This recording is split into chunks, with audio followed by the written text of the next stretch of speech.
Митко, София ден и нощ.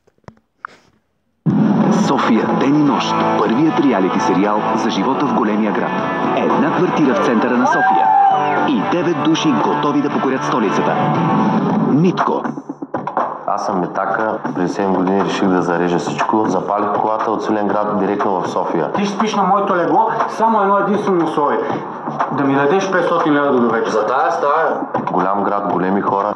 Лудница. Не съжалявам за нищо, тук е моето място. Може да стана миньор, може да стана фризьор, даже и актьор. Но имам златни ръце и станах монтьор.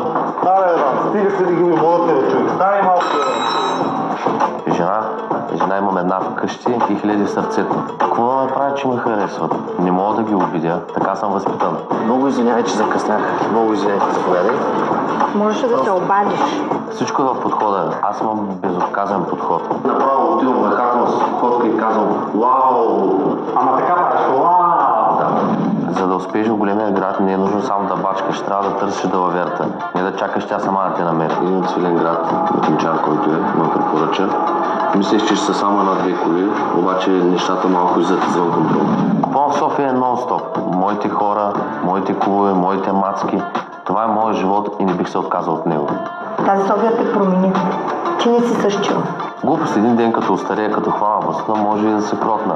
Обаче само се живее до дупка.